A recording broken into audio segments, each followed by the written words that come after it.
hubungan baik dengan pimpinan juga baik, dengan sesama teman-teman sekerjanya juga baik. Itu pemberdayaan yang sesungguhnya.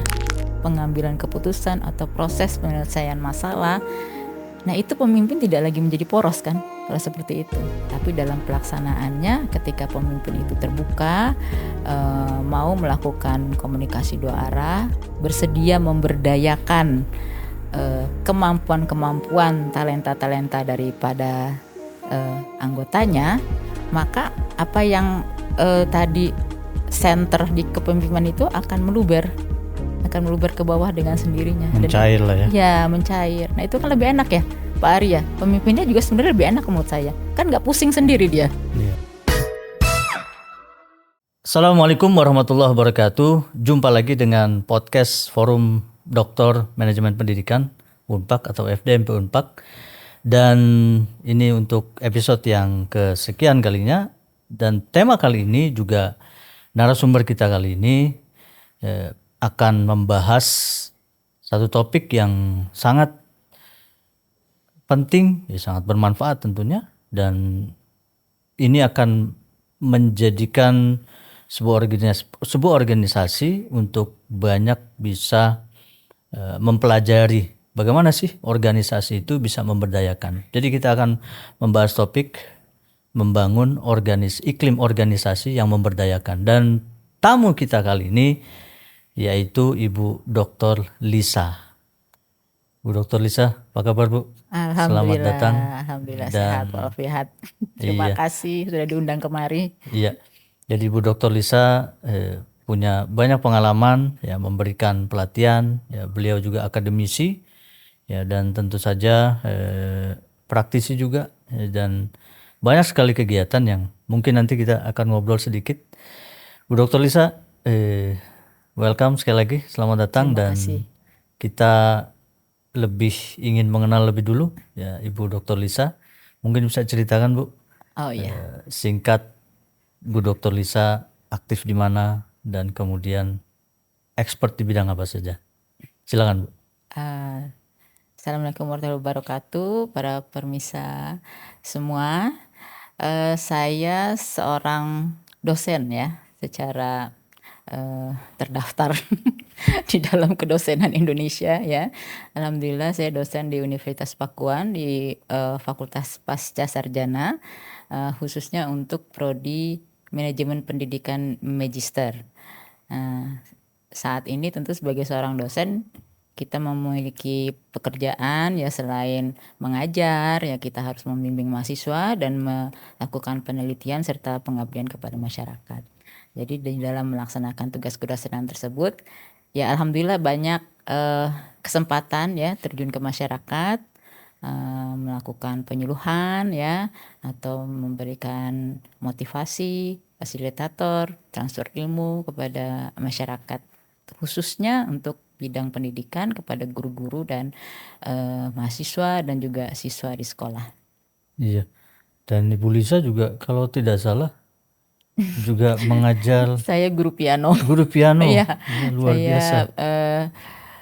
Alhamdulillah ada sekolah non formal ya, Iya. ya, sekolah non formal untuk bidang musik dan seni di Bogor ini. Saya sendiri sebagai owner dan sebagai guru pianonya, dan di situ banyak ya bidang seninya ya. Jadi kalau mau mengembangkan talenta-talenta di bidang seni silahkan. Iya. Dan beberapa kali juga atau sering kali menjadi juri untuk lomba. Ya, ada beberapa lomba kali seni ya, lomba musik ya, lomba khususnya seni, bidang musik ya. Vokal maupun juga vokal, piano ya. Iya. Ya, luar biasa. Itu aktivitas dari Ibu Dr. Lisa yang sedikit banyak ya, tentu saja membuat beliau sibuk, tetapi di sela-sela kesibukan beliau, Ibu Dr. Lisa juga masih aktif memberikan pelatihan atau menjadi fasilitator di beberapa tempat. Nah Bu, kita akan diskusi Ya. Meskipun singkat tapi mudah-mudahan bisa membawa manfaat. Amin, Ya, jadi mungkin ketika kita berbicara tentang organisasi, ya, jadi kalau dalam pandangan Ibu itu tanda paling nyata ya, sebuah organisasi itu sudah benar memberdayakan itu, khususnya memberdayakan anggotanya, itu bukan cuma terlihat harmonis tapi Apa saja sih Bu tanda-tanda sebuah organisasi itu benar-benar dia bisa dikatakan memberdayakan anggotanya? Ya, jadi organisasi secara umum itu kan memang melibatkan banyak unsur-unsur sumber daya ya. Selain dari manusianya juga ada tentu sumber daya lainnya. Misalnya kalau kita tahu kan ada komponen manajemen itu kan ada mesin, kemudian ada money ya, ada material. Nah, keterlibatan sumber daya manusia ini mau tidak mau dia akan terkoneksi dengan sumber daya yang lainnya, begitu. Nah, ketika seseorang merasa secure atau aman dengan sumber daya yang lainnya, itu tentu saja akan mengalir dengan sendirinya. Tadi Pak Ari menanyakan organisasi yang nyaman ya, Yang sudah dikatakan memberdayakan sudah anggotanya itu yang memberdayakan seperti apa? anggotanya. Iya, jadi antara sumber daya yang satu dengan yang lain itu bisa terkoneksi dengan baik, dengan optimal. Jadi misalnya dia seorang teknisi, tapi mesin yang disediakan dia nggak nyaman dengan mesin tersebut. Dia merasa kok gini ya, kok ini tidak sesuai dengan yang standar yang harusnya dimiliki untuk memproduksi suatu produksi apa misalnya jasa atau barang. Itu saja sudah mengganggu proses pemberdayaan. Nah, itu baru satu.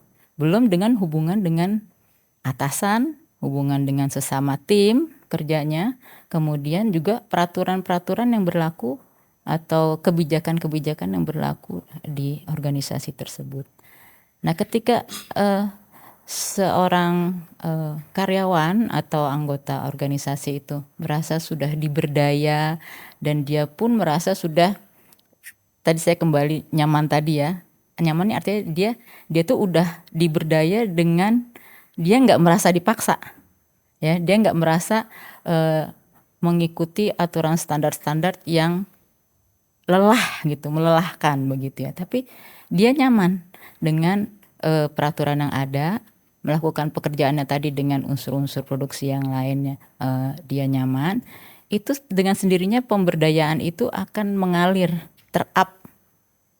Skillnya juga akan meningkat, pengetahuannya meningkat, hubungan baik dengan pimpinan juga baik, dengan sesama teman-teman sekerjanya juga baik. Nah, itu pemberdayaan yang sesungguhnya. Jadi iklim organisasi ini tidak hanya iklim organisasi yang ibaratnya mendukung produktivitas, tapi iklim organisasi yang mendukung empowerment dari setiap anggotanya, begitu. Oke. Jadi kuncinya tadi itu ya Bu ya. Artinya ada kenyamanan dari anggota organisasi tersebut ya, untuk bisa melakukan inisiasi atau juga hal-hal yang tentu saja akan membangun iklim yang sehat di organisasi akan dengan sendirinya pemberdayaan itu mengalir gitu Pak, tidak secara terpaksa begitu. Ya contohnya ya, saya sendiri guru piano ya.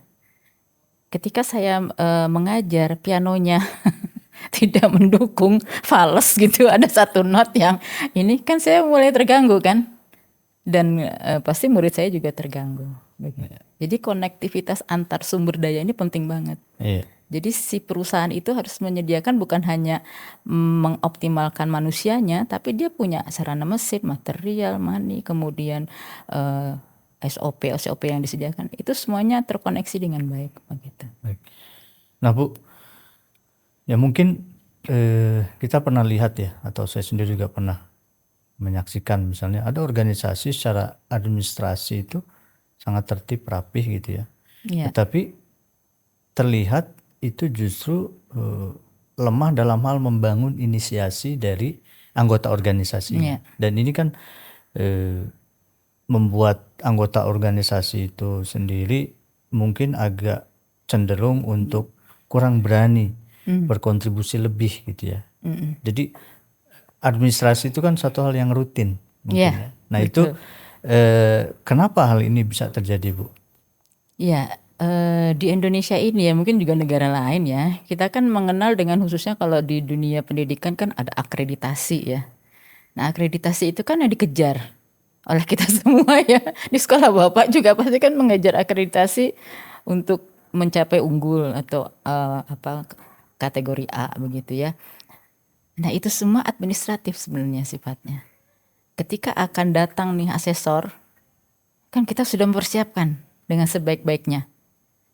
Tapi asesor itu apakah bisa melihat si anggota dari organisasi tersebut bahwa dia benar-benar sudah melaksanakan yang tertulis, yang sudah di-report di dalam administrasi itu.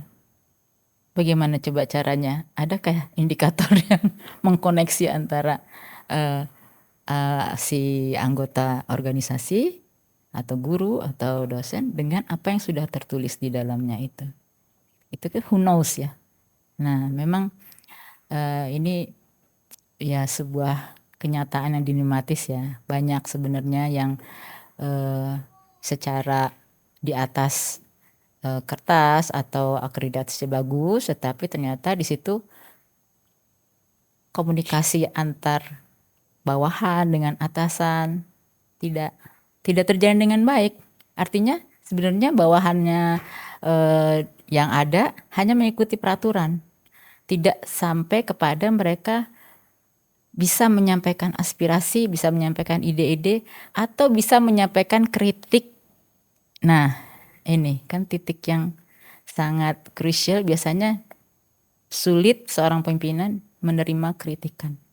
Padahal kritikan itu kan sebenarnya sesuatu indikator. Betul nggak Pak Ari? Ya. Kita pemimpin dikritik, itu kan indikator. Indikator apa?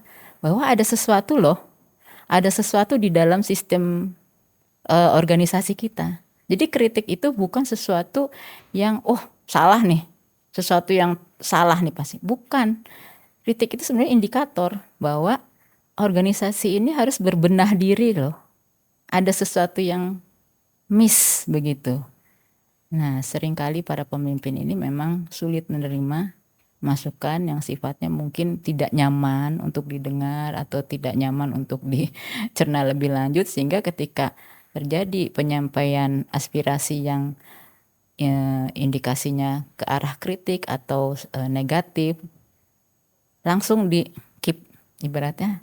Oh ya, bagian Anda bukan bagian itu ya. Jadi itu bagiannya bidang lain, coba Anda fokus dengan bidang Anda. Itu sudah sinyalemen bahwa pimpinan tidak dapat menerima masukan. Ya. Begitu. Jadi Baik. memang sulit ya Pak ya kalau kita di dunia nyata antara tadi akreditasi sudah unggul, tapi benar nggak itu anggota kita merasakan yang begitu? Iya. Iya. Baik Bu, tadi Ibu singgung sedikit tentang peran pemimpin ya dalam sebuah organisasi ya. Tentu saja pemimpin dalam sebuah organisasi itu juga terkait dengan sistem yang ada dalam organisasi tersebut. Nah, apakah memang pada akhirnya tetap semuanya itu ditentukan oleh karakter pemimpinnya, atau memang budaya organisasi itu lahir dari sistem? Jadi antara sistem dan karakter pemimpin ini, ya ini seperti mana duluan gitu ya, Mana ayam, mana telur. ayam mana telur gitu ya, karena Dua-duanya ketika muncul kita seketika. berbicara sistem Ya. dalam sebuah organisasi, itu kan pasti organisasi harus ada pemimpinnya. Iya, Nah ini betul. bagaimana kita bisa bukan membedakan, tetapi menjelaskan apakah keduanya ini punya peran yang tepat ya, dalam memberdayakan organisasi, iklim organisasi, sebuah organisasi. Jadi mau tidak mau memang pemimpin itu adalah senternya, ya, senternya dari sebuah organisasi. Dia mau beliau yang duduk di manajerial sebagai manajer di divisi A itu ya, manajer di divisi B, ya itulah porosnya di divisi tersebut. Mau tidak mau pasti akan perhatian kepada kepemimpinannya tersebut. Namun pada akhirnya jika sistem tadi pemberdayaan dua arah itu berjalan, itu dengan sendirinya apa yang menjadi titah misalnya titahnya pemimpin itu bukan menjadi suatu keharusan, tapi sudah menjadi diskusi bersama ya, sudah menjadi misalnya ada masalah diberi kesempatan anggota yang lain untuk terlibat dalam proses pengambilan keputusan atau proses penyelesaian masalah. Nah, itu pemimpin tidak lagi menjadi poros kan kalau seperti itu. Nah, itu kan yang diharapkan begitu. Jadi pemimpin tidak selalu atau tidak terus-menerus menjadi center dari sebuah jalannya organisasi. Hanya pada awalnya saja mungkin ibaratnya memang sebuah struktur ya harus ada pimpinannya. Tapi dalam pelaksanaannya ketika pemimpin itu terbuka, mau melakukan komunikasi dua arah, bersedia memberdayakan kemampuan-kemampuan talenta-talenta daripada anggotanya, maka apa yang tadi center di kepemimpinan itu akan meluber ke bawah dengan sendirinya. Mencair lah ya. Ya, mencair. Nah, itu kan lebih enak ya, Pak Ari ya. Pemimpinnya juga sebenarnya lebih enak menurut saya. Kan nggak pusing sendiri dia. Iya. Diajak aja ya anggota-anggotanya untuk membicarakan masalah-masalah Artinya yang diajak ada. untuk berdaya. Ya, berdaya, dilibatkan berdiskusi dalam menyelesaikan masalah, dalam proses pengambilan keputusan, dan yang penting adalah ada transfer knowledge-nya.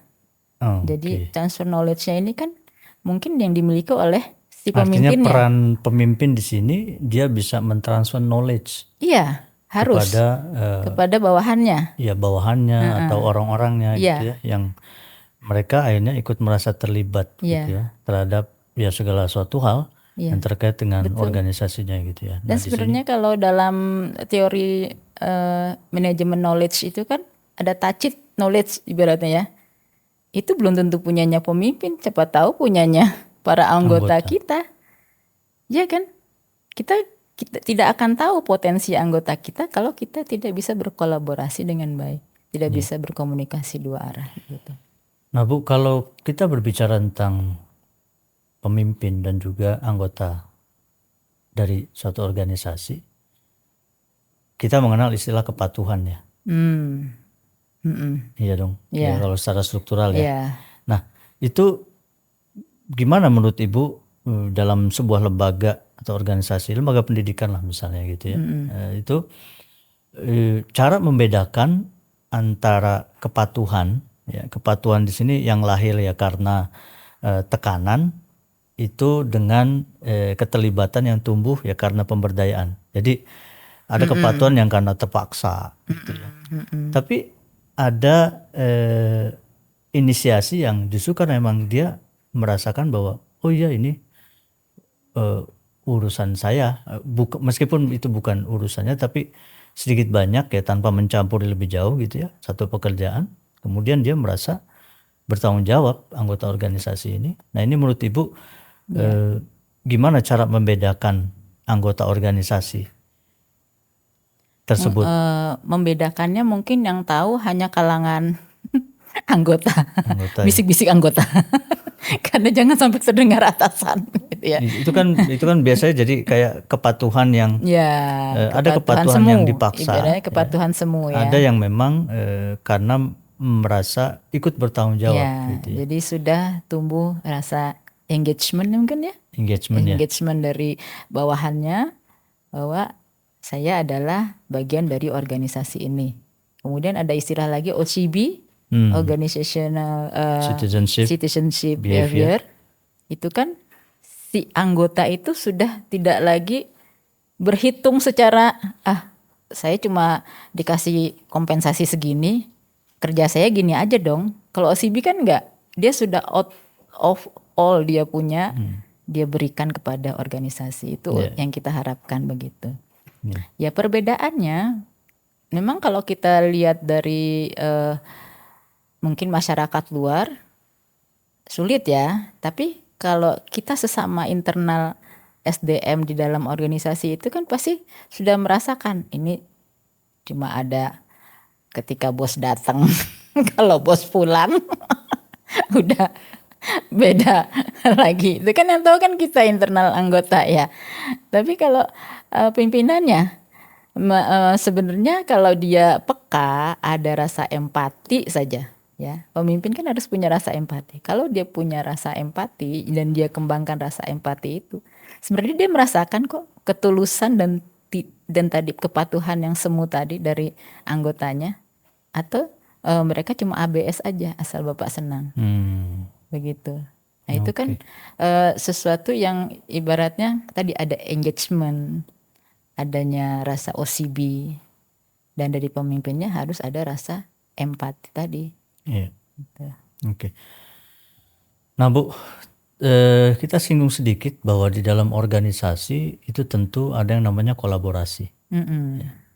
Namun kolaborasi ini juga ya terkadang itu ketika anggota organisasi sudah berkolaborasi demikian bagus gitu ya. Tapi pimpinnya dalam hal ini, ya pimpinan atau pemimpinnya dalam hal ini itu bisa saja kan memfait accompli apa yang sudah diputuskan bersama gitu ya, apa yang sudah dikolaborasikan. Nah, itu kira-kira akhirnya menjadi tetap tersentralisasi. Iya. Gitu ya. Nah, ini kira-kira menurut Ibu ya, gimana membangun partisipasi yang sehat ya, nyata itu tanpa kehilangan arah dari sebuah organisasi. Iya, memang tidak mudah ya jadi pimpinan. Jadi pemimpin. Pemimpin tidak mudah ya. Di lain pihak dia harus dapat memberdayakan anggotanya. Jangan sampai anggota tuh seperti mesin gitu, hanya datang jam 8, pulang jam 5 gitu ya. Tapi tidak ada pemberdayaan di dalamnya, tidak ada kebersamaan, tidak ada kolaborasi. Tapi di satu sisi juga pemimpin kan harus memperhitungkan banyak hal. Ya, biaya, cost terutama kan begitu. Kemudian mungkin koneksi dia ke yang lebih tinggi, misalnya ke kementerian atau ke luar organisasi ya. Kalau organisasi perdagangan mungkin dia ke pihak bayarnya begitu kan. Itu kan hal-hal yang sebenarnya bawahan nggak tahu, ya kan? Anggota organisasi nggak tahu, tapi hanya pemimpin yang tahu. Nah, disinilah memang peran pemimpinnya harus fleksibel ya. Bagaimana mengambil keputusan yang sudah sama-sama diputuskan secara aklamasi di dalam suatu rapat gitu. Jangan sampai mengkhianati kan, begitu Pak ya. Jangan sampai mengkhianati yang sudah disepakati gitu. Sering terjadi itu karena begitu Pak. Karena mereka ada tekanan juga dari luar, dari yang lebih atas atau dari buyer begitu. Sehingga tidak ketemu antara tadi aspirasi dari bawah dengan yang ada kenyataan yang harus dihadapi. Ya seperti sekarang ini kan Indonesia antara maju mundur menunggu BBM. Baik. Gitu. Bu, sekarang ketika kita berbicara komunikasi dalam sebuah organisasi yang sehat, itu kan pasti bisa mengubah suasana kerja. Iya, Ya. betul. Itu satu hal lagi ya, selain kolaborasi, tapi komunikasi juga punya peran penting dalam sebuah organisasi. Nah, menurut Ibu, gimana komunikasi yang sehat dalam sebuah organisasi? Ya, memang di mana-mana ini diawali dengan keterbukaan dari atasannya. Ya. Jadi jika atasan itu welcome ya dengan bawahannya, itu bagus banget gitu. Karena kan kalau kita bawahan begitu ya, terus mau bicara dengan big boss gitu kan, pasti kan nggak berani. Kecuali kalau dari big bossnya yang membuka front, kemudian memberikan kesempatan untuk berbicara, misalnya di dalam suatu ya silaturahmi atau ajang inilah makan-makan bersama begitu. Itu kan menumbuhkan kesempatan untuk komunikasi dua arah ya. Dan yang kedua juga pimpinan harus tahu kebutuhan anggota kita tuh apa sih? Kebutuhan dari bawahannya ini apa? Apakah hanya uang saja gitu kan? Kan tidak kan? Setiap anggota atau setiap bawahan atau setiap karyawan pasti kan selain tentu saja membutuhkan gaji, uang, mereka kan juga membutuhkan adanya peningkatan karir kan, adanya peningkatan masa depan mereka, kemudian membutuhkan apresiasi ya, kemudian juga mereka membutuhkan ilmu pengetahuan dan keterampilan baru gitu. Jadi banyak yang harus dicari oleh pemimpin, apa sih kebutuhan SDM-nya, apa sih kebutuhan anak buah saya. Itu intinya sebenarnya dari situ. Kalau mau komunikasinya baik, komunikasinya terarah, dan komunikasinya bermanfaat, ada manfaatnya, carilah kebutuhan dari SDM-nya. Begitu. Oke. Nah, ketika kita berbicara tentang pemberdayaan, nah pemberdayaan itu apakah selalu itu berbentuk kebebasan? Kebebasan di sini ya memberi kebebasan lebih ya kepada anggotanya untuk ya berinisiatif ya, melakukan hal-hal yang positif lah gitu ya. Apakah selalu tentang itu memberikan kebebasan? Apakah memang tetap harus dibatasi? Iya, Apakah tetap harus diarahkan? iya. Apakah tetap harus ada semacam sistem komando yang tetap sebagai leader di satu organisasi itu punya kendali kepada anggotanya? Ya, kita berbicara tentang pemberdayaan. Apakah selalu berbicara tentang kebebasan? Iya, pemberdayaan itu kan sebenarnya empowerment ya. Jadi ada unsur mempoweri anak buah kita, bawahan kita, supaya mereka punya talenta, punya kapabilitas, kompetensi itu benar-benar keluar dan termanfaatkan untuk organisasi begitu ya. Namun dalam pelaksanaannya tentu harus ada rules, ada peraturan, ada SOP. Nah itu kan pakem-pakem yang tidak bisa dilanggar oleh bawahan juga begitu ya. Misalnya harus datang jam sekian, pulang jam sekian, atau kinerja yang dicapai atau produktivitas yang dicapai dalam sebulan harus sekian begitu. Itu tetap harus dipenuhi sebagai seorang bawahan. Nah sehingga empowerment atau pemberdayaan yang kita harapkan terjadi di organisasi itu adalah pemberdayaan yang mengikuti visi dan misi organisasinya. Tetap visi dan misi organisasi ini sebagai batasan dari pemberdayaan di dalam SDM kita begitu. Jangan lari kemana-mana begitu kan. Nanti misalnya jualan cendol dia jualan durian kan nggak mungkin ya. Karena saking ada inisiatif gitu. Jadi tetap visi misi itu dipegang. Tujuan organisasi ini mau kemana begitu. Nah itu menjadi batasan dari pemberdayaan di dalam organisasi tersebut. Begitu. Baik. Nah, kemudian ya dalam menjalankan sebuah organisasi ya tentu saja ada challenge atau tantangan. Baik itu tantangan kecil maupun besar lah. Semua bergantung dari skala prioritas atau apa yang perlu diselesaikan oleh sebuah organisasi gitu ya. Nah, dalam bangun iklim organisasi itu yang memberdayakan ya khususnya di lembaga pendidikan Bu. Itu ada nggak faktor-faktor penghambat ya yang cukup rumit lah dalam sebuah organisasi ketika mereka ingin membangun iklim organisasi yang memberdayakan? Apakah ada faktor pemimpinnya kah, sistemnya kah, gitu ya, atau struktur hierarkinya kah, gitu ya, atau bahkan mungkin mentalitas anggotanya sendiri kah, gitu ya? Itu kira-kira penghambat yang sering Ibu dapati gitu ya ketika menjadi fasilitator gitu ya dari para peserta, itu kira-kira apakah dari Pasti leadernya? ada ya di setiap organisasi itu atau di setiap hal kita ingin melakukan kegiatan ada sesuatu yang menjadi menghambat.